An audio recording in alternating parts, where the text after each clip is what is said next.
10واں پارہ سورہ توبہ آیت نمبر 16 تک بات ہو چکی تھی،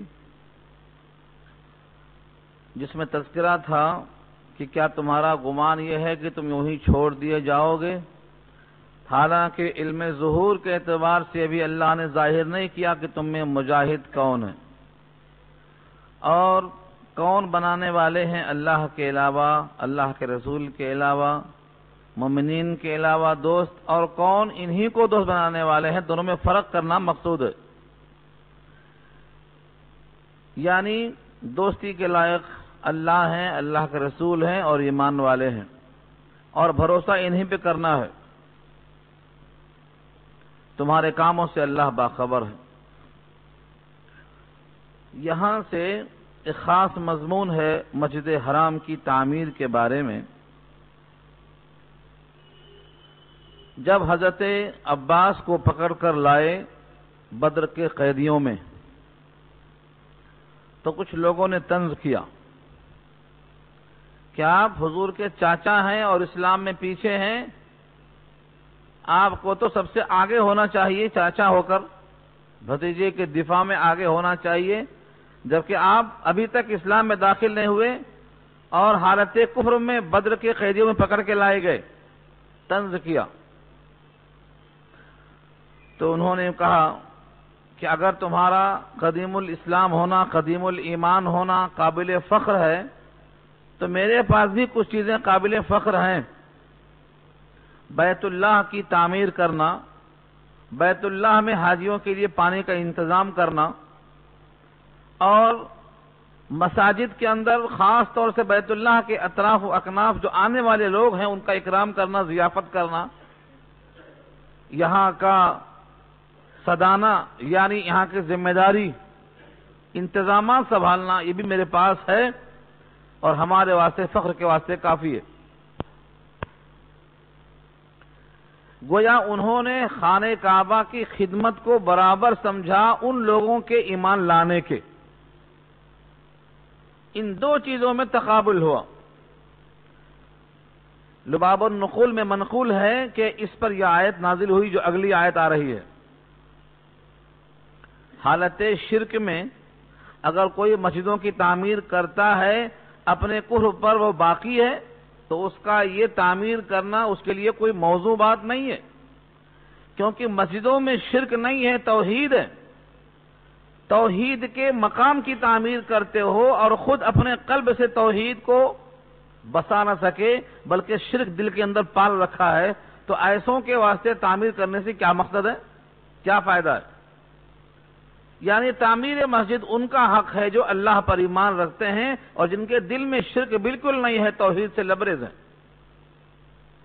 اس لیے فرمایا ما کان للمشرکین ان یعمروا مساجد اللہ، ما کانا نہیں ہے للمشرکین مشرکوں کے لیے ان یعمروا کہ وہ تعمیر کریں مساجد اللہ، اللہ کی مسجدوں کی۔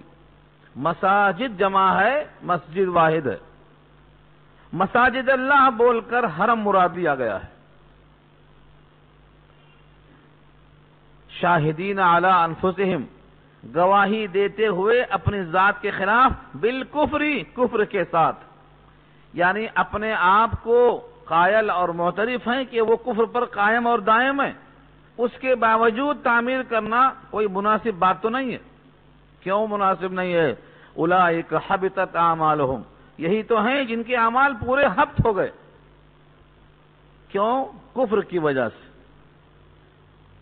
اس کی مثال ہے تمام غذائیں مفید ہیں لیکن حیات ہو تب تو، اگر جسم میں حیات نہیں ہے، روح نکل چکی ہے، کوئی غذا مفید نہیں ہے۔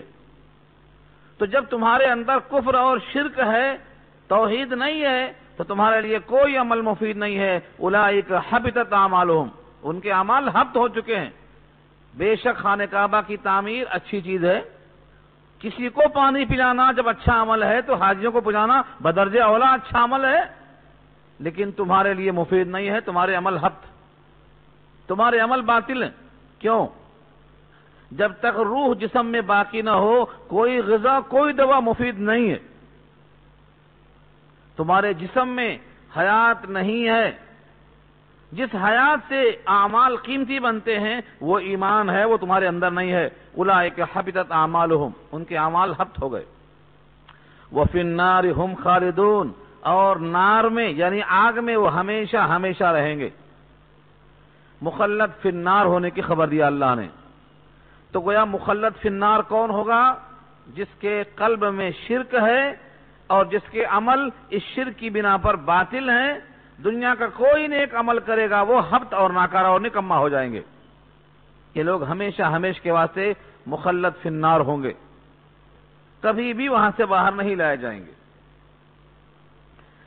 اس آیت سے ہمیں ایک سبق ملا، سبق یہ ملا کہ کسی مسجد کا متولی کافر نہیں ہو سکتا، کسی وقف بورڈ کا متولی کافر نہیں ہو سکتا، کسی اسلامی تنظیم کا متولی کافر نہیں ہو سکتا، کسی بھی انتظامی امور کا جس کا تعلق ایمان و اسلام سے اس کی فلاح و بقا سے ہو کوئی کافر نہیں ہو سکتا۔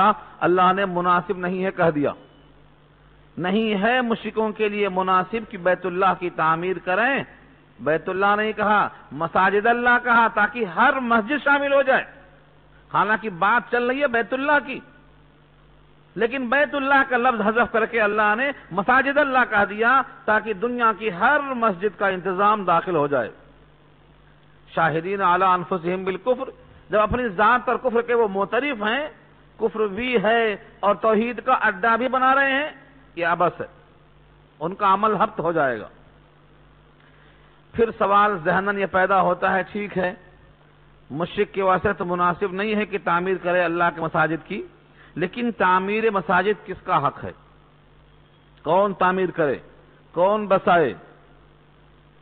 یہاں واضح کر دیا اللہ نے، انما یعمر مساجد اللہ من آمن باللہ۔ انما بارہا آ چکا ہے، انا کے معنی بے شک، اور جب ماں لگ جائے تو اس کو مائے کافہ کہتے ہیں۔ انما اس کے سوا اور کچھ نہیں۔ انما کا ترجمہ کیا ہے؟ اس کے سوا اور کچھ نہیں۔ فارسی میں کہتے ہیں جزئی نیست، سادی اردو میں کہیں گے بس یہی، صرف یہی، یعنی اب جو مضمون آ رہا ہے یہی ہے، اس کے سوا اور کچھ نہیں ہے۔ انما اس کے سوا کچھ نہیں، یعمر مساجد اللہ، تعمیر کرتے ہیں اللہ کے مساجد کی، من آمن باللہ، جو ایمان لائے اللہ پر۔ پہلی شرط رکھا اللہ نے ایمان باللہ کی، والیوم الآخر، اور آخرت کے دن کی، واقام الصلاۃ، اور نماز قائم کرے، وآت الزکوٰۃ، اور زکوٰۃ کو ادا کرے۔ اب جا کر تعمیر مسجد کا فائدہ ہوگا۔ البتہ یہاں یہ بات عرض کروں کہ مساجد کی تعمیر سے مراد کیا اینٹ اور چونا اور پتھر سے جوڑنا ہے، یا اس کو اپنے جبین نیاز سے بسانا ہے، سجدوں سے آباد کرنا ہے؟ کیا مراد ہے یہاں پر؟ بالعموم اس سے مراد لیا جاتا ہے تعمیر مسجد، لیکن مسجدوں کی تعمیر سے مراد اینٹ پتھر چونے کی مراد نہیں ہے۔ تعمیر، عمارت، معمور، معمار، یہ سب ایک ہی مادے کے الفاظ ہیں۔ اس سے پہلے یہ بات آ چکی ہے، بیت اللہ کے اوپر 7ویں آسمان پر جو فرشتوں کا طواف کا حصہ بنایا گیا ہے، مطاف فرشتوں کے لیے، اس کا نام ہے بیت المعمور۔ ٹھیک اسی بیت اللہ کی محاذات پر 7ویں آسمان پر اللہ نے بنایا ہے بیت المعمور۔ کیا مطلب ہے اس کا؟ بیت کے معنی گھر اور معمور کے معنی بھرا ہوا۔ 70,000 فرشتے روز داخل ہوتے ہیں اور قیامت تک دوبارہ ان کی باری نہیں آئے گی۔ ہر روز 70,000 فرشتے آتے ہیں، ایک بار جو اندر گیا قیامت تک دوبارہ باری نہیں آتی اس کی۔ وہ بیت المعمور ہے۔ اس کا نام کیوں بیت المعمور ہے؟ کہ فرشتوں کی زمین سے بھرا ہوا ہے، ان کے سجدوں سے، ان کی تسبیحات سے بھرا ہوا۔ تو معمور کے معنی آباد۔ بیت العامر، میرا نام چونکہ محمد عامر ہے، میں نے گھر پہ لکھ رکھا ہے بیت المعمور، یعنی اس کو عامر نے بھر دیا ہے۔ تو معمور کے معنی بھرا ہوا، لبریز۔ تو عامر کیا ہے؟ اس میں فاعل ہے، معمور کیا ہے؟ مفعول ہے، اور یامرو اس کا فعل مضارع ہے، اس کو بھرتے ہیں، اس کو آباد کرتے ہیں اپنے سجدوں سے، نمازوں سے، تلاوتوں سے، ذکر و اذکار سے۔ یہ مطلب اس کا زیادہ موضوع ہے۔ یہ کہاں سے آیا؟ سورہ جن پر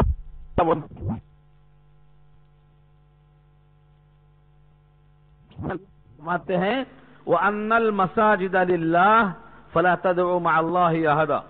مسجدیں اللہ کا گھر ہے، مسجدیں اللہ کی ملکیت ہیں، اللہ کے ساتھ کسی کو مت پکارو۔ معلوم ہوا مسجد میں اللہ کو پکارنا ہے۔ اس پر روایت ہے بخاری میں، ابو ذر غفاری روایت کرتے ہیں کہ جو شخص 5 وقت کی نماز جماعت سے پڑھتا ہوا تم کو نظر آئے، میں اس کے صاحب ایمان ہونے کی قسم کھا کر گواہی دیتا ہوں اس آیت کی وجہ سے۔ آیت میں کیا ہے؟ اللہ کے مسجدوں کو وہی آباد کرتے ہیں جو اللہ پر ایمان رکھتے ہیں۔ ابو ذر غفاری گویا مطلب لیتے ہیں یہ کہ مسجدوں کو آباد کرنا یہاں مراد ہے، تو تعمیر کرنا یعنی اس کو بسانا، آباد کرنا۔ مسجد تو بنا دی شب بھر میں ایمان کی حرارت والوں نے، بنانا آسان ہے، مسجد کو بنا دیا، پیسے سے پھینک دیا، لیکن مسجدوں کو آباد کرنا، اپنے سجدوں سے سجانا، یہ بہت مشکل ہے، بہت مشکل ہے، ہر ایک کے بس کی بات نہیں ہے۔ تو تعمیر سے مراد اس کو آباد کرنا ہے۔ ایک فقہی مسئلہ یہاں لکھا ہے، اگر کسی کافر سے تعمیر کروایا جائے تو جائز ہے۔ اوپر کیا کہا گیا تھا؟ مشرکوں کے لیے مساجد کی تعمیر درست نہیں، یعنی مشرکوں کے لیے اس کو آباد کرنا کوئی مقصد نہیں۔ تمہارا دل آباد نہیں ہے، تم باہر کیا آباد کر رہے ہیں؟ تمہارے دل میں جب شرک ہے، توحید سے لبریز نہیں ہے، تو تم باہر کیا آباد کرتے ہیں؟ پہلے اپنے اندر کا آباد کرو۔ تو اوپر مراد کیا لیا تھا؟ تعمیر کے ساتھ مسجدوں کو آباد کرنا۔ یہاں پر بھی وہی مراد لیا ہے کہ مسجدوں کو آباد کرنا مراد ہے۔ یہاں تعمیر کرنے کے لیے اگر اینٹ کی دیوار جوڑنا ہے اور کافر کو پکڑنا ہے، بالکل جائز ہے۔ تعمیر، اینٹ گارا، مٹی چونا، یہ کافروں سے جانا جائز ہے۔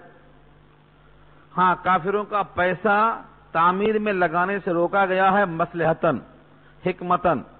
لیکن اگر کوئی کافر بولتا ہے میں صرف ثواب چاہتا ہوں، مجھے آئندہ کوئی اس پر دعویٰ نہیں ہوگا، میں کسی قسم سے فتنہ نہیں پیدا کروں گا، میرا کوئی آج سے اپنا حق جتانے کا موقع نہیں رہے گا، میں صرف شریک ہونا چاہتا ہوں، تو اس کی رقم بھی تعمیر میں لی جا سکتی ہے۔ یہ لکھا ہے مفتی شفیع صاحب نے، مگر شرط یہ ہے فتنے کا اندیشہ نہ ہو، جتانے کا اندیشہ نہ ہو، اور دوسرے یہ ہے کہ اس کے پاس تو سود بھی جائز ہے، رشوت بھی جائز ہے، اس کی رقم نہ ہو، اندازہ ہو کہ یہ حلال کمائی دے رہا ہے۔ یہ 2 شرطوں کے ساتھ جائز ہے۔ تو خلاصہ کیا ہوا اس آیت کا؟ اللہ کے مسجدوں کو آباد وہی کرتے ہیں جو ایمان لائے اللہ پر اور یوم آخرت پر، اور نماز قائم کرتے ہیں اور زکوٰۃ دیتے ہیں۔ اس میں سے کتنی شرطیں ہو گئیں؟ آمنا باللہ میں سارے مشرکین اکھڑ جائیں گے، والیوم الآخر بھی اسی کا جز ہے، اور اقام الصلاۃ میں بے نمازی باہر چلے جائیں گے، اور آت الزکوٰۃ میں جو نماز نہیں دیتے وہ بھی نکل جائیں گے۔ یہ چاروں شرطیں ہوں گی تو متولی صاحب بن سکتے، ورنہ کوئی شکل نہیں ہے۔ ایمان باللہ، ایمان بیوم الآخر، دونوں ایمانیات سے متعلق ہیں، اور تیسرے بدنی عبادت ہے، اور چوتھے مالی عبادت ہے۔ یہ چاروں میں شریک ہوں، ان کو حق بنتا ہے، چاہے بیت اللہ کی تولیت ہو یا دیگر مساجد کی۔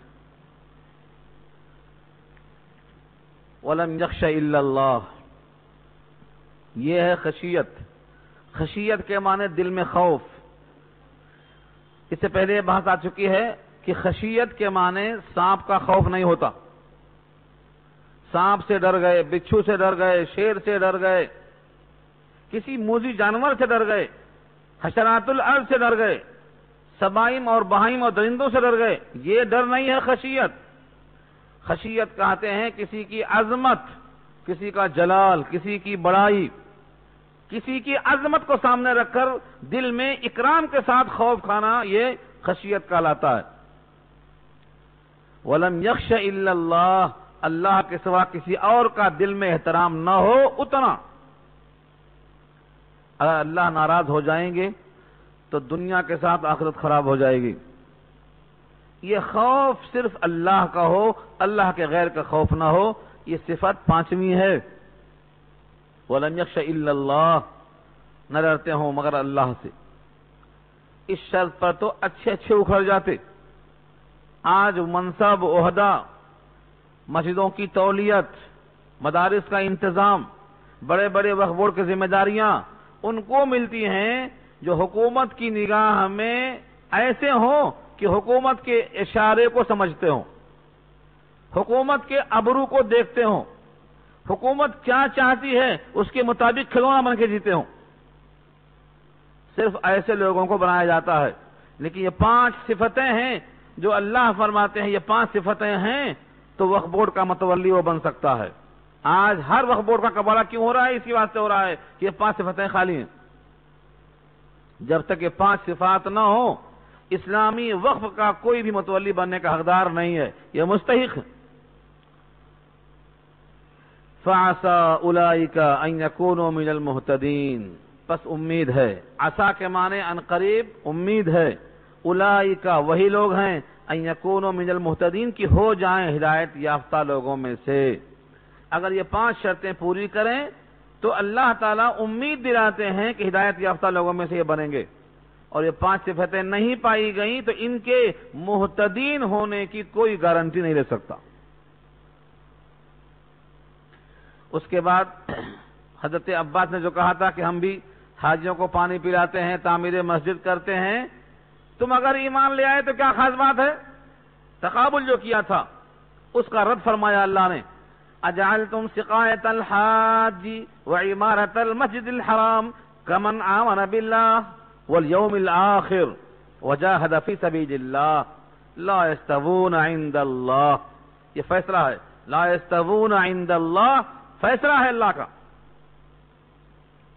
کے معنی کیا؟ جعلتم بنا دیا تم نے، کر دیا تم نے، سقایت الحاج، حاج کے معنی حج کرنے والے، اور سقایہ کے معنی پانی پلانے کا عمل، وزارت السقایہ بولتے ہیں، یعنی وہ شعبہ جو پانی پلانے پر مامور ہے، حاجیوں کے پانی پلانے کا مکلف ہے، اس کو سقایہ کہتے ہیں۔ ساقی اسی سے بنا ہے، پانی پلانے والا۔ اجعلتم سقایت الحاج، کیا تم نے حاجیوں کے پانی پلانے کو، وعمارۃ المسجد الحرام، اور مسجد حرام کی عمارت کو یا اس کی تعمیر کو یا اس کے بسانے کو برابر کر دیا؟ کس کے؟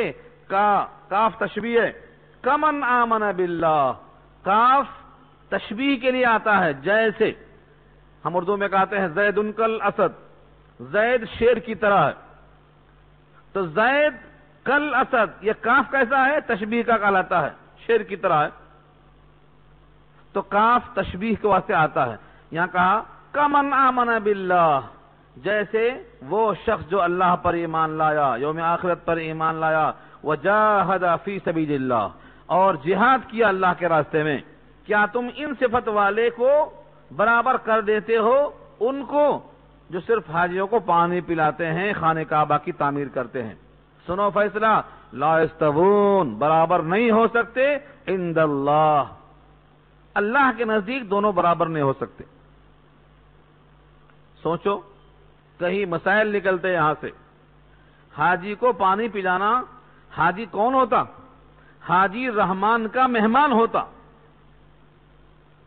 الحجاج والعمار وفود الرحمان، حاجی ہو یا معتمر، رحمان کا وفد ہے، یہ رحمان کا مہمان ہے، یہ ضیوف الرحمان کہا گیا ہے ان کو۔ لیکن رحمان کے مہمان کو پانی پلانا بھی برابر نہیں ہو سکتا مومن کے ایمان لانے کے برابر۔ کیوں؟ اس کی کیا وجہ ہے؟ تول کر دیکھو، مسجد حرام کی تعمیر اتنا اونچا عمل ہے، لیکن اللہ فرماتے ہیں مومن کے ایمان لانے کے برابر یہ بھی نہیں ہو سکتا۔ وہی مثال جو ابھی سن چکے ہیں آپ. بلا شبہ بہت سی نیکیاں ہیں، بہت سی نیکیاں ہیں. ان تمام نیکیوں میں جان آئے گی ایمان سے.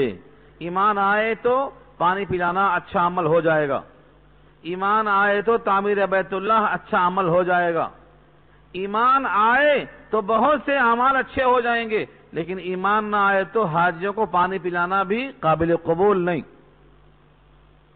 بیت اللہ کی تعمیر بھی قابل قبول نہیں. ابراہیم اور اسماعیل جیسے پیغمبر خانہ کعبہ کی تعمیر کرتے ہوئے کیا کہتے ہیں؟ ربنا تقبل منا، قبول کر لو.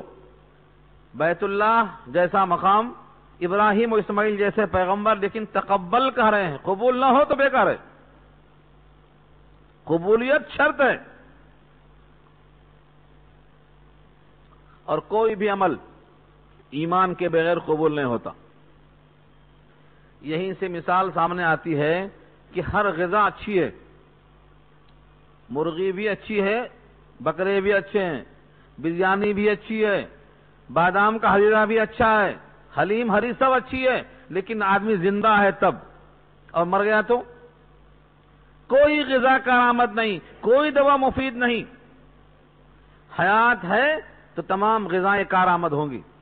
تو جیسے حیات ہونا شرط ہے غذاؤں کے عمدہ ہونے کے لیے، ایسے تمام اعمال کے اچھا ہونے کے لیے ایمان شرط ہے.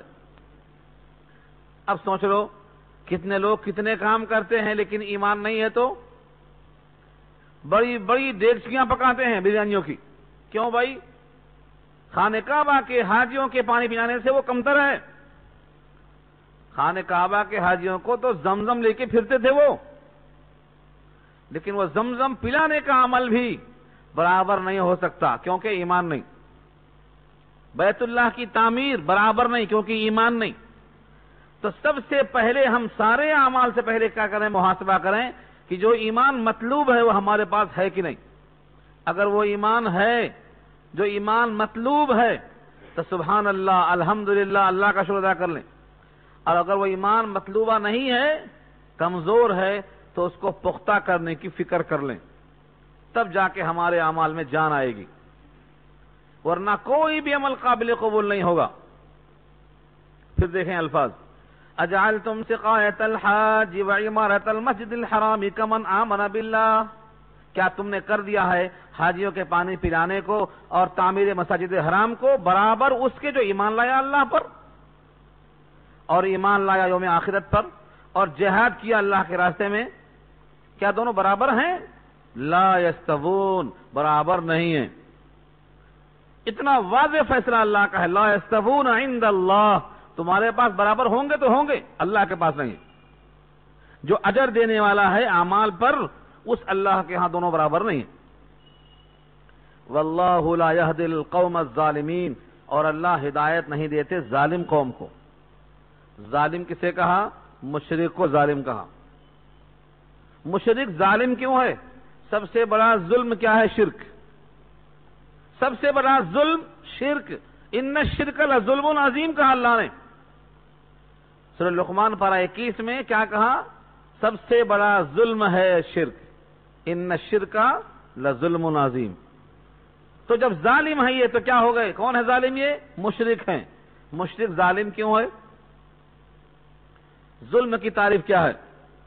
جو چیز کا جہاں مقام ہے وہاں رکھنا یہ عدل ہے، اور جس کا جو مقام ہے وہاں نہ رکھنا یہ ظلم ہے.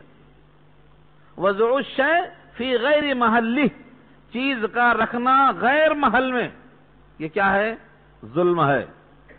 جس دل میں اللہ کی عظمت ہونا چاہیے اس دل میں اللہ کی غیر کی عظمت ہے، تو دل میں کیا رکھا آپ نے؟ شرک رکھا، جبکہ ہونا کیا تھا؟ اللہ کی عظمت. جس دل میں توحید چاہیے وہاں آپ نے شرک کو رکھا ہے تو محل خراب ہو گیا. قلب میں اللہ چاہیے، قلب میں اللہ کی عظمت چاہیے، قلب میں توحید چاہیے. اس قلب میں اللہ نے اللہ کے غیر کو بٹھانے کا حکم نہیں دیا ہے، لیکن ہم نے کیا کیا؟ اس دل میں اللہ بھی ہے، اللہ کا غیر بھی ہے، تم کو بھی سجدہ ان کو بھی سجدہ. یہ ظلم ہے. دل دیا ہے حق نے تخم عشق بونے کے لیے، آنکھ دی ہے رب نے ساری عمر رونے کے لیے، آنکھوں سے روتا نہیں، غلط جگہ نگاہ ڈالتا، دل میں اللہ کے غیر کی محبت لیے پھرتا ہے، یہ کیا ہے؟ ظلم ہے۔ اس ظالم کو اللہ ہدایت نہیں دیں گے جب تک اس قلب سے وہ شرک نکل کر باہر نہ چلا جائے۔ اب ایک سوال پیدا ہوتا ہے کہ ٹھیک ہے، بہت سے مشرک ہیں، جیسے یہی مثال دیکھ لو، یہ مشرک ہیں مگر خانہ کعبہ کی تعمیر میں لگے ہیں، یہ مشرک ہیں حاجیوں کو پانی پلانے میں لگے ہیں، کتنے مشرک ہیں جو دواخانے کھول کے بیٹھے ہیں، کتنے مشرک ہیں یتیم خانے چلاتے ہیں، کتنے مشرک ہیں بیواؤں کا سہارا بنتے ہیں، کتنے مشرک ہیں جو رفاہی کام میں لگے ہوئے ہیں۔ کیا ان کے نیکیوں کا کوئی صلہ ملنے والا ہے؟ ان کو آخرت میں کچھ نہیں ملنے والا ہے۔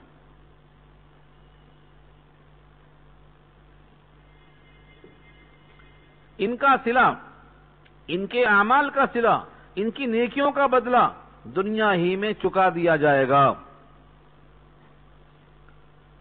اور حقیقت یہ ہے اللہ کی ایک ایک نعمتیں اتنی برستی ہیں، چاہے کافر ہی کیوں نہ ہو، مشرک ہی کیوں نہ ہو، کہ زندگی بھر کے سارے اعمال ایک نعمت کا بدل نہیں ہو سکتے۔ کیا کافر پانی نہیں پیتا؟ کافر کو پانی کا قطرہ ملتا ہے نہیں ملتا ہے؟ یہ ایسی نعمت ہے کہ زندگی بھر کی نیکیاں اس پانی کا بدل نہیں بن سکتی۔ کیا کافر سانس نہیں لیتا؟ کیا فضاؤں میں نہیں جیتا؟ کیا سورج کی شعاعیں حاصل نہیں کرتا؟ کیا زمین سے غلہ نہیں پاتا؟ کیا اس کو صحت حاصل نہیں ہے؟ کیا اس کو سرور نہیں ملتا؟ کیا اس کی اولاد سے، اس کی بیوی بچوں سے اسے کیفیت حاصل نہیں ہوتی؟ یہ ساری نعمتیں اتنی ہیں کہ اللہ تعالیٰ کی طرف سے بے شمار نعمتیں برستی ہیں۔ کتنا عمل ہم کریں گے؟ ہمارے اعمال کا بدلہ تو دنیا میں جو نعمتیں ہیں وہی ہو جاتی ہیں۔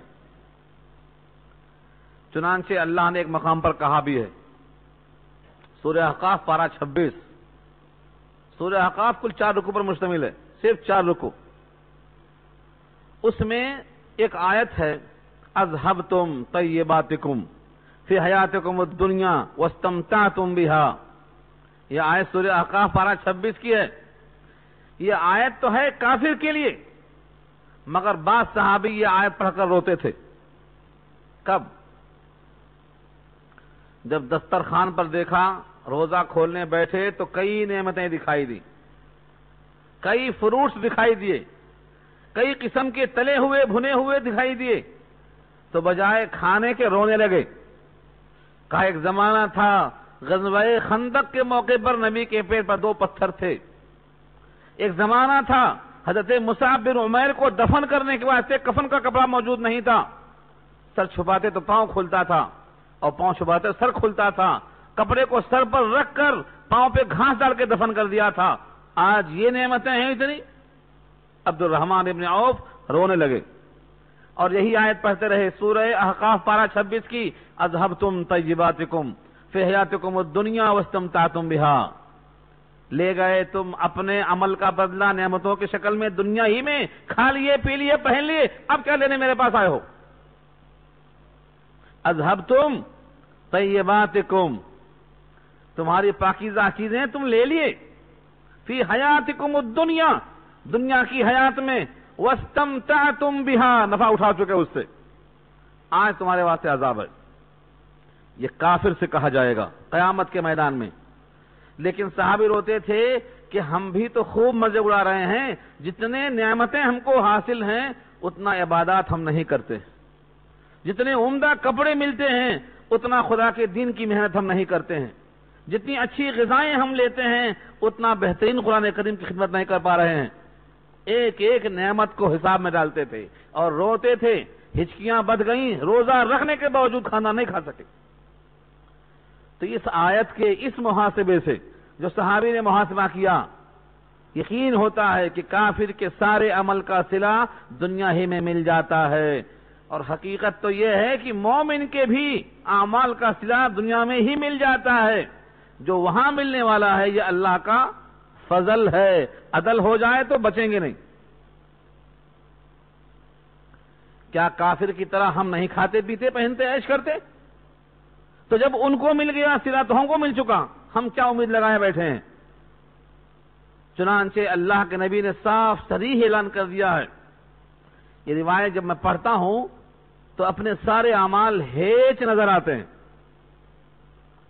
ایک صحابی نے پوچھا کیوں؟ حضور کی محفل میں حضور نے ارشاد فرمایا کہ تم میں سے کوئی شخص اپنے عمل کے بلبوتے پر جنت میں نہیں جائے گا. سن رہے ہیں؟ یہ نبی نے صحابی سے کہا، ایک صحابی نہیں، محفل تھی. تم میں سے کوئی شخص اپنے عمل کے بلبوتے پر جنت میں نہیں جائے گا. ایک صحابی نے ہمت کر کے پوچھ لیا، ولا انت یا رسول اللہ، کیا آپ بھی؟ کیا جرأت تھی صحابہ کی حق کے کھودنے میں اور حق کی تلاش میں. ولا انت یا رسول اللہ، اور آپ بھی؟ آپ نے اپنا داہنا ہاتھ اپنے سر پہ رکھا. یہ روایت بخاری میں 2 مقام پہ آئی ہے، اور فرمایا ولا انا، اور میں بھی. آگے فرمایا الا ان یتغمدنی اللہ تعالی برحمت واسعہ، مگر یہ کہ مجھ کو اللہ نے اپنی رحمت واسعہ میں ڈھانپ رکھا ہے. رحمت واسعہ میں ڈھانپ رکھا ہے مجھے اللہ نے. تو عمل کے بلبوتے پر جب کوئی نہیں جائے گا تو معلوم کیا ہوا؟ ہمارے عمل کا بدلہ ہمیں یہاں مل چکا. ہم نماز جو پڑھتے ہیں، کھانا کھا لیتے ہیں، روزہ رکھتے ہیں، افطار کر لیتے ہیں، عمرہ کر کے آتے ہیں، نہ جانے کیا کیا نعمتیں لے کے آتے ہیں. مجھے بتاؤ کون سا عمل کرتے ہیں آپ جس کا صلہ باقی ہے؟ مجھے ایک بتا دو. صبح سے شام تک جتنے اعمال کرتے ہیں ان سے زیادہ کے بقدر آپ نے کیا جتنا کماتے ہوں گے نعمتیں مل جاتی ہیں آپ کی. تو حقیقت تو یہ ہے کہ مومن کا بدلہ بھی یہی مل جاتا ہے، بلکہ اتنی نعمتیں ہیں کہ ہم گننا چاہیں تو نہیں گن سکتے. وَآتَاكُم مِّن كُلِّ مَا سَأَلْتُمُوهُ وَإِن تَعُدُّوا نِعْمَتَ اللَّهِ لَا تُحْصُوهَا. تم گننا چاہو تو نہیں گن سکتے. ہاں عبادات گن سکتے، اتنے روزے، اتنی نمازیں، اتنے پارے، اتنی خیرات، اتنا عمرہ، اتنا حج، سب گن لو. آپ کی نیکیاں گن سکتے آپ، لیکن جو اس کے بدلے میں نعمتیں ملتی ہیں، چیلنج ہے اللہ کا، تم نہیں گن سکتے. ایک سانس لینا اور ایک سانس اندر سے باہر لانا، سانس لینا اور سانس چھوڑنا ہر آن کی نعمت ہے. حیات موقوف ہے اس کے اوپر. کب تک گنیں گے آپ اس کو؟ کتنا گنیں گے؟ صبح سے شام تک کتنی سانس لی آپ نے؟ نہیں گن سکتے. ایک سانس کی نعمت ہے، یہی نہیں لے سکتے آپ. تو حقیقت تو یہ ہے چاہے مومن ہو یا کافر، سب کی نیکیوں کا بدلہ یہاں مل جاتا. ہاں وہاں ایمان کی وجہ سے دوبارہ پھر ملے گا. یہی نماز پھر تولی جائے گی. آپ نے سنا حدیث، صبح کے وقت کا سونا رزق کو روکتا ہے، اور صبح اٹھ گئے تو برکت ملتی. تو صبح اٹھنے کے بدلے میں برکت مل گئی نہیں مل گئی آپ کو؟ جو شخص صبح اٹھے گا برکت سے مالا مال ہوگا، تو صبح اٹھنے کا فائدہ یہاں ہو گیا، مگر پھر دوبارہ قیامت میں صبح اٹھنے کا صلہ پھر ملے گا. تلاوت کرتے ہیں، رحمت گھیر لیتی ہے، صلہ یہی مل گیا. لیکن اس تلاوت پر 1 حرف پر 10 نے کی، نماز میں 1 حرف پر 100 نے کی، پھر وہاں دوبارہ ملے گی. تولا جائے گا، باقاعدہ تولیں گے، میزان لگائیں گے، صرف ایمان کی وجہ سے. اور ایمان نہیں ہے تو کسی کا عمل تولا نہیں جائے گا. صرف ایک وجہ ہے تولنے کی، اللہ کو اللہ ماننا، اللہ کے ذات و صفات میں شریک نہ کرنا. یہ اللہ کو اتنا پسند ہے کہ ہر عمل کا صلہ پھر سے عطا فرمائیں گے. یہاں واضح کر دیا اللہ نے، اللہ ظالم کو ہدایت نہیں دے سکتے، یعنی مشرک کو ہدایت نہیں ملتی. اس کے برخلاف جو مومن تھے ان کے اوصاف دیکھو. فرمایا الذین آمنوا وہاجروا وجاہدوا فی سبیل اللہ باموالہم وانفسہم، بے شک جنہوں نے ایمان قبول کر لیا، یعنی اللہ کے ذات و صفات کو مان لیا بلا شرکت غیرے، وہاجروا اور ہجرت کر گئے، مکہ چھوڑ کر مدینہ آ گئے، وجاہدوا فی سبیل اللہ اور مجاہدہ کیا اللہ کے راستے میں، باموالہم اپنے مال سے، وانفسہم اور اپنی جان سے. مجاہدہ کیا ہے؟ اس وقت تو جہاد نہیں تھا. جب مکے کی ہجرت فرض ہوئی، مکے سے لوگ مدینہ گئے تو ہجرت میں جہاد فرض نہیں ہوا تھا. جہاد تو فرض ہوا ہے مدینہ میں آنے کے بعد. پھر یہ کون سا جہاد ہے؟ یہ آیت مدنی ہے، آخری صورتوں میں ہے احکام کے لحاظ سے، لیکن ہجرت مدینہ کے موقع پر جہاد فرض نہیں ہوا تھا، اور انہی کی بات چل رہی ہے یہاں۔ فرمایا کہ ہجرت کرنا بھی جہاد کا ایک جز ہے۔ میں نے کہا تھا ہجرت کہتے ہیں ان چیزوں سے اپنے آپ کو دور کر لینا جن سے روکا ہے اللہ نے۔ سب سے بڑی ہجرت ہے گناہوں سے ترک کر لینا، تو وطن چھوڑنا بھی ہجرت ہے، اور ہجرت بھی جہاد کا ایک حصہ ہے۔ جب تک آدمی جہاد کرنے کے واسطے نکلے گا ہجرت کرنا لازم ہے، تو ہجرت جہاد کا پہلا درجہ ہے، اس کا بعد موقع آتا ہے جہاد کرنے کا، جس کو نام قتال دیا جاتا ہے۔ تو یہاں ہجرت کو تعبیر کیا ہے جہاد سے۔ تو 3 شرطیں، ایمان، ہجرت، مجاہدہ فی سبیل اللہ، جان اور مال سے۔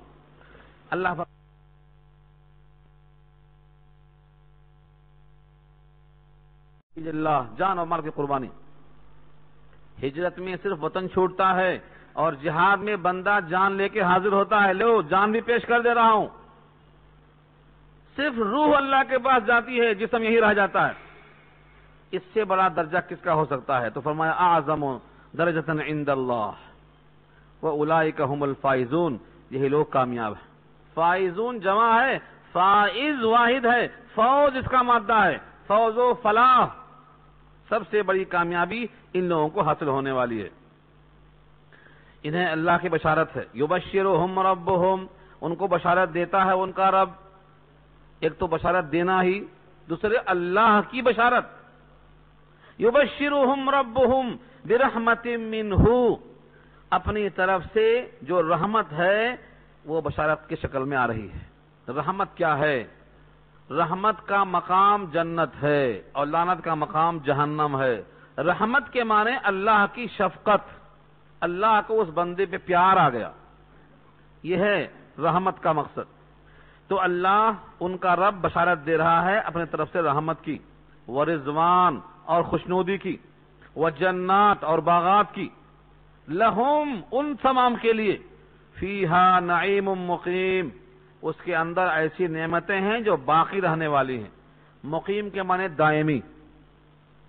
اصل 2 چیزیں ہوتی ہیں، ٹھیک ہے، جنت مل گئی، خوشنودی مل گئی، رحمت مل گئی، لیکن اندر گئے تو ٹفن خالی، پوری میز خالی۔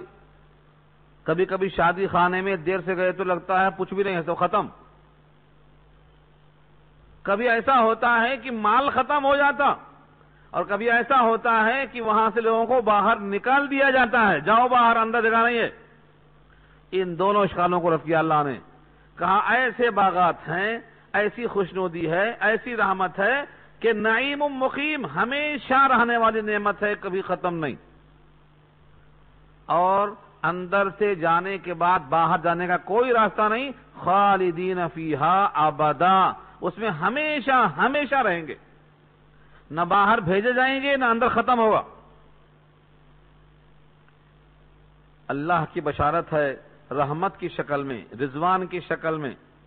رحمت کی وضاحت کر دیا میں نے کہ رحمت کے معنی اللہ کی شفقت۔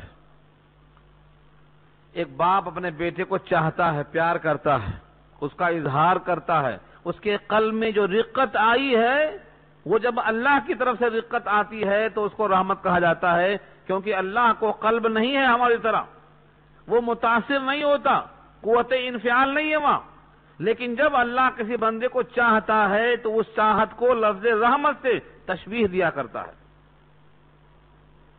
جیسے اردو میں ہم شفقت کہتے ہیں، ایک باپ اپنے بیٹے سے، ماں اپنی بیٹی سے پیار کرتے ہیں، اس کا نام شفقت کہتے ہیں۔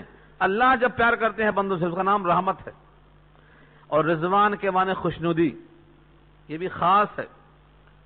جنت کی ساری نعمتوں کے بعد جب اللہ پوچھیں گے کچھ اور چاہیے، کہیں گے کچھ نہیں، بس ہے۔ اللہ کہیں گے نہیں، ایک اور نعمت باقی ہے۔ پردہ ہٹ جائے گا، سب اللہ کو بے حجاب دیکھیں گے۔ اس موقع پر جو اللہ کی خوشنودی حاصل ہوگی، اللہ کہیں گے میں تم سے راضی ہو گیا، اب کبھی ناراض نہیں ہوں گا۔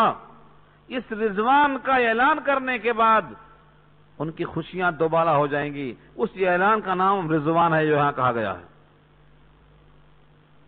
داروغ جنت کا نام بھی رضوان ہے۔ رضوان دارغ جنت کا نام بھی ہے کیونکہ وہاں وہی جائے گا جن سے اللہ راضی ہونے والے ہیں، رضوان کے ذریعے سے داخل ہونے والے ہیں۔ اور جنات، جنتن کی جمع ہے باغات، نعیم نعمت کی جمع ہے، مقیم قائم سے ہے، ہمیشہ رہیں گی، کبھی ختم نہیں ہوں گی، خالدین خلود سے ہے، کبھی باہر نہیں آئیں گے، ابداً اس کی تاکید ہے، ہمیشہ ہمیشہ۔ یہ دنیا کی 50 سال کی عمر یہ ہمیشگی نہیں ہے۔ وما جعلنا لبشر من قبلک الخلد افإن مت فهم الخالدون، اے نبی ہم نے کسی بشر کو خلود نہیں بخشا، کیا آپ مر جائیں گے یہ باقی رہیں گے؟ افإن مت فهم الخالدون، کوئی باقی نہیں رہے گا، سب کو گزرنا ہے۔ پھر سن لو، ہم سب آدم کی صلب سے نکلے ہیں، آدم کی صلب سے نکال کر اقرار لیا اللہ نے، پھر واپس بھیج دیا۔ اب سب آدم کی صلب سے، آباء و اجداد کی پشت سے، ماؤں کے رحم سے منتقل ہوتے ہوئے اس زمین کی پیٹھ پر ہیں۔ کچھ لوگ ایسا ہو کر اب زمین کے پیٹ میں ہیں، ہماری باری آنے والی ہے۔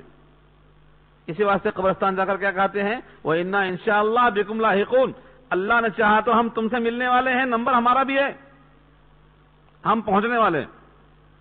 اب وہاں سے پھر نکلنے والے ہیں، یقین ہے۔ اس کا نام ایمان ہے، ایمان بیوم الآخرت۔ حساب کتاب کے بعد دائمی جنت ہوگا یا دائمی جہنم، یہاں فرمایا ہمیشہ ہمیشہ رہیں گے۔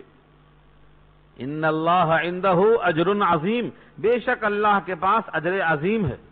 اجر مانے محنتانہ، اجیر کہتے ہیں مزدور کو، اجرت کہتے ہیں اس کے محنتانے کو جو مقرر کیا گیا ہے۔ تو اجر بدلہ، محنتانہ اجرت، کس کی؟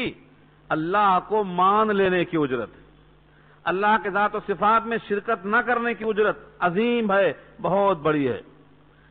لیکن اللہ کو ماننا یہ کوئی آسان نہیں ہے، بہت طویل آیت ہے مگر میں پیش کر دے رہا ہوں، بہت طویل مضمون ہے، بہت ہی مختصر کرنا پڑے گا اس کو۔ ایمان کا دعویٰ سب کرتے ہیں، 24 کیرٹ کا سونا ہے، لیکن گھس کے دیکھو 22 نکلا، 20 نکلا، 18 نکلا، تو جب تک گھسے نہیں وہ 24 کیرٹ کہتے ہیں لوگ۔ تو مومن جتنے ہیں سب کہتے ہیں ہم پکے مومن ہیں، ہم سے اچھا کون؟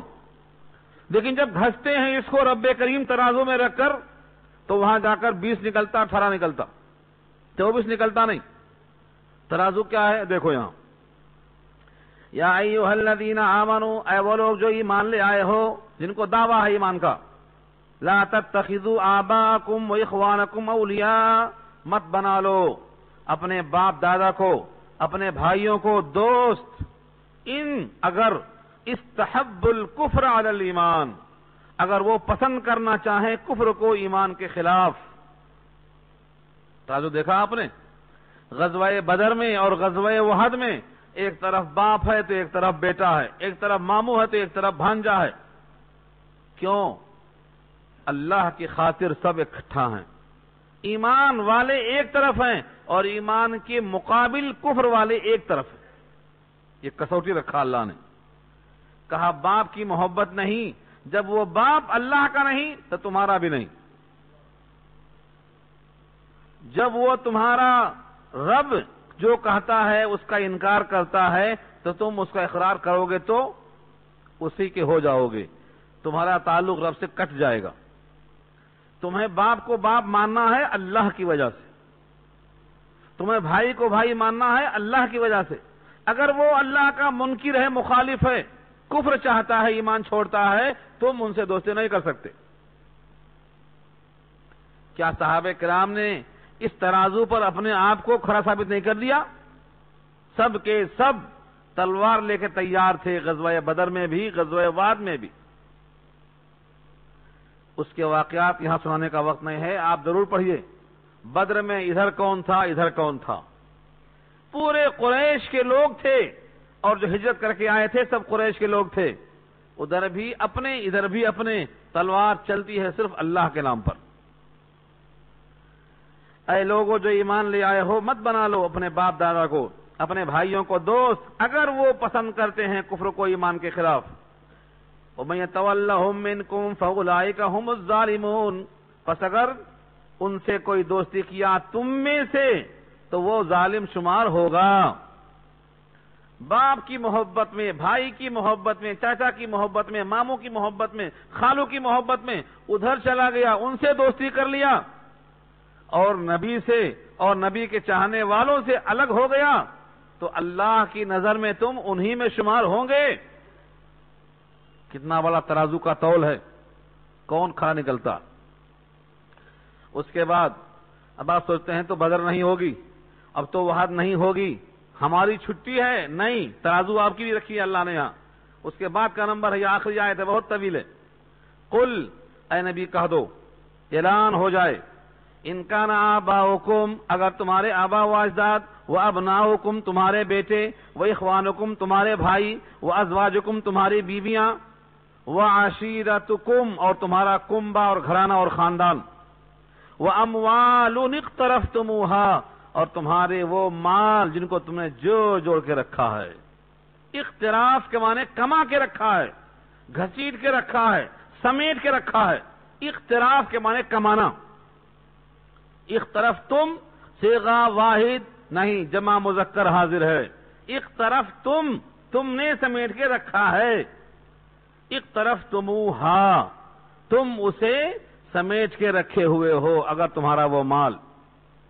وہ تجارت اور وہ کاروبار، تخشون کسادہا جس کی کساد بازاری سے تم ڈرتے ہو، ماد پڑ جانے سے ڈرتے ہو، کاروبار پھیکا پڑ جانے سے خطرہ ہوتا۔ وہ مساکن ترضونہا اور تمہارے وہ مساکن، مسکن کی جمع ہے رہنے کی جگہیں، ترضونہا جن کو تم خوب پسند کرتے ہو، بڑا اچھا مکان ہے، کئی منزلہ مکان ہے، بہت خوبصورت ہے، اس میں یہ بھی ہے، اس میں وہ بھی ہے، ترضونہا تم اس کو خوب پسند کرتے ہو، تم گویا اس سے راضی ہو۔ کیا چھوڑا اللہ نے؟ کوئی نہیں چھوڑا، ہر محبوبہ کو سامنے پیش کر دیا۔ باپ دادا، بیٹے، بھائی، بیوی، خاندان، مال، تجارت، مساکین، یہ سب محبوب چیزیں ہیں۔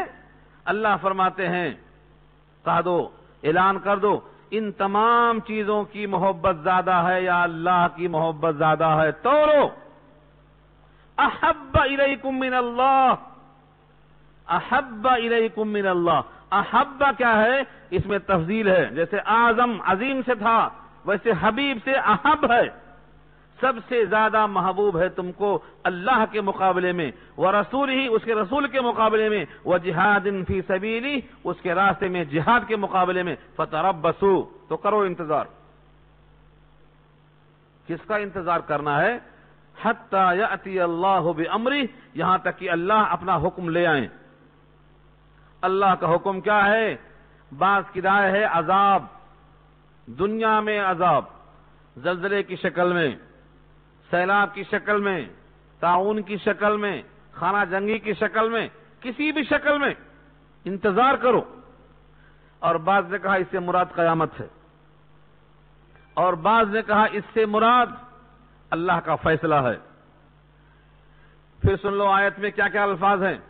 قل ان کان آباؤکم، کہہ دو اگر تمہارے آبا و اجداد، و ابناؤکم تمہارے بیٹے، و اخوانکم تمہارے بھائی، و ازواجکم تمہاری بیویاں، و عشیرتکم تمہارا خاندان اور قبیلہ، و اموال اقترفتموہا تمہارے وہ مال جن کو تم نے سمیٹ کے رکھا ہے، و تجارت تخشون کسادہا اور تمہارے وہ کاروبار جس کی کساد بازاری تمہیں پسند نہیں ہے، تم جس سے ڈرتے ہو، وہ مساکن ترضونہا تمہارے وہ مکانات جن کو تم نے خوب چاہا ہے، احب الیکم من اللہ ورسولہ زیادہ پسند ہے تم کو اللہ سے، اس کے رسول سے، اس کے راستے میں جہاد سے، فتربصوا حتی یأتی اللہ بامرہ تو انتظار کرو یہاں تک کہ اللہ کا حکم آ جائے۔ واللہ لا یہدی القوم الفاسقین، اللہ ہدایت نہیں دیتے فاسق قوم کو۔ اس آیت میں بہت بڑی عبرت ہے۔ یہ آیت نمبر 24 ہے سورہ توبہ کی۔ کوئی یہ نہ کہے کہ وہ صحابہ کا ایمان تھا، صحابہ کی ترازو تھی، یہاں اللہ نے واضح کر دیا ہے۔ ہم قرآن کریم پر محنت کیوں نہیں کر پاتے؟ کیونکہ ہمیں یہ وقت لگانا ہے کاروبار پہ۔ یہ قرآن کریم کب سیکھیں گے؟ اس کے واسطے فرصت نہیں ملتی۔ کیوں نہیں ملتی؟ کیا قرآن پڑھنا فرض نہیں ہے؟ قرآن اللہ کی وہ کتاب ہے جن سے معلوم ہوگا کہ اللہ راضی کس سے ہوتے، ناراض کس سے ہوتے، چاہتے کیا ہیں، ناپسند کیا ہے اور پسند کیا ہے۔ تو قرآن کریم کا پڑھنا فرض ہے، سمجھنا فرض ہے، سمجھانا فرض ہے، پھیلانا فرض ہے۔ اللہ تعالی کی طرف سے یہاں پر ترازو رکھ دی گئی ہے۔ ہمارے باپ دادا کی محبت اللہ کی خاطر، بھائی کی محبت اللہ کی خاطر، بیوی کی محبت اللہ کی خاطر۔ چنانچہ کتاب الایمان کی روایت ہے، جو محبت کرے اللہ کے لیے اور بغض رکھے اللہ کے لیے، دے اللہ کے لیے، منع کرے اللہ کے لیے، اس کا ایمان کامل ہو گیا۔ من احب للہ وابغض للہ واعطى للہ ومنع للہ فقد استکمل الایمان، اسی آیت پر ہے یہ، ایمان کامل ہو گیا۔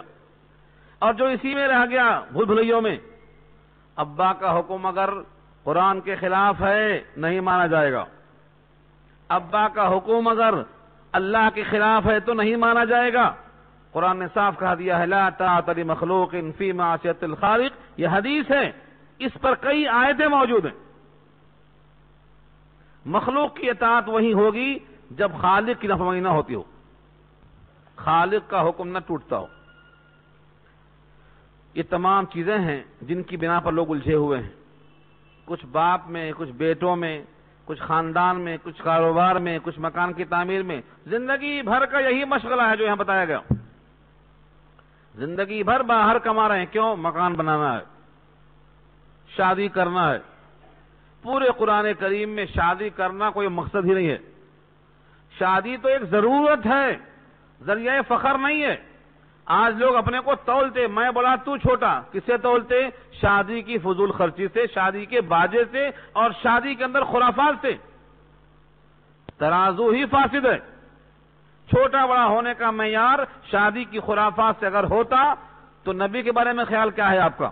جہاں باجا تھا ہی نہیں، جہاں پٹاخے نہیں تھے، جہاں پھول نہیں تھا، جہاں ہار کی ضرورت نہیں تھی، آپ کا کیا خیال ہے نبی کی شادی کے بارے میں؟ کسی بھی شادی میں تھا نہیں یہ سب۔ یہ معیار جھوٹے ہیں، یہ فریب ہے، اور جن لوگوں نے بنایا ہے یہ معیار ان کے پاس ایمان کی کوئی ویلو نہیں ہے۔ اس لیے یہ ترازو توڑ کے پھینک دینا ہے۔ جو نبی نے کیا ہے وہی ترازو ہمارے واسطے اچھی ہو سکتی ہے۔ یہ تمام چیزوں میں الجھنا نادانی کی بات ہے۔ دنیا چھوٹنے والی ہے، ساری کائنات خفا ہو کر کچھ نہیں کر سکتی، ساری کائنات راضی ہو کر کچھ نہیں دے سکتی۔ کسی کو راضی کر کے خدا کو ناراض مت کرو۔ دنیا کی فکر کرنے والے کچھ نہیں کر سکیں گے، اللہ کو راضی کرنا ہے۔ اور اللہ راضی کیسے ہوتے ہیں؟ اپنے محبوب کی نقل کرنے والوں سے۔ اور محبوب کی شادی میں دھوکہ نہیں تھا، خرافات نہیں تھی، باجے گاجے ہار نہیں تھے۔ تو شادیوں کے خرافات سے کوئی آدمی بڑا نہیں بن سکتا ہے، بڑا بنتا ہے تقوی سے۔ تقوی اختیار کرو۔ یہاں پر ہماری بات مکمل ہو گئی ہے۔